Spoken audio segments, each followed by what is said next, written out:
नाज़रीन, कणक जी तहक़ीक़ाती इदारे सकरन में सकाफ़ती कचहरी थी गुज़री।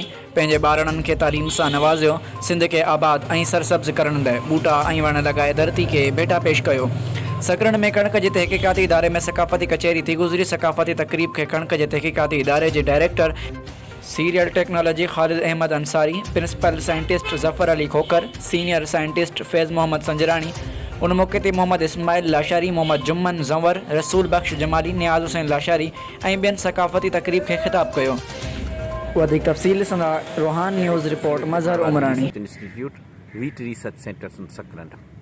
आऊं तो पहिरीं वधि में वधि शुक्रियो अदा करियां थो टोटल असांजे टीवी चैनलनि जो, जंहिंमें KTN चैनल सभिनी जो, जिन असांखे हिकिड़ो सिंधी सकाफ़त जो ॾींहुं ॿुधाए पूरी क़ौम खे सुजाॻ कयो।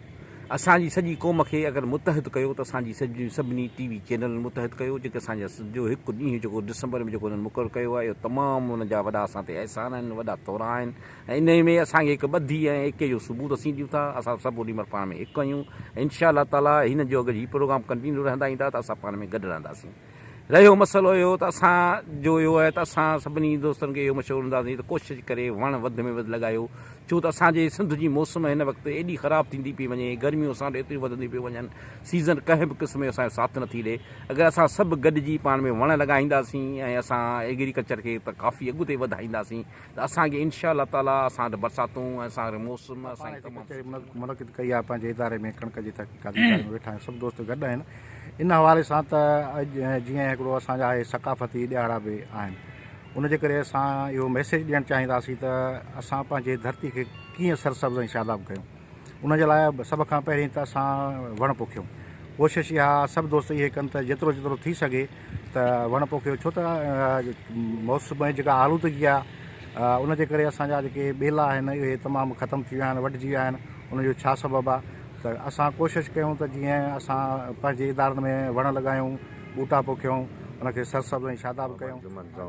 वीट रिसर्च इंस्टीट्यूट सकरन साईं, मुंहिंजा जेका हीअ KTN कावस जे ताउन सां जेको 25 दिसंबर ते सकाफ़ती ॾियारो मल्हायो वेंदो आहे, हर साल जी आहे। हिन साल उन्हनि रखियो आहे त इल्मु पिरायो सिंध संवारियो। तंहिंजे करे इल्म जे हिसाब सां ऐं वरी बि सॼी संगत सॼो सिंधी क़ौम खे गुज़ारिश कंदुसि त असां तइलीम जे हिसाब सां तमामु घणा पहुची वियल आहियूं।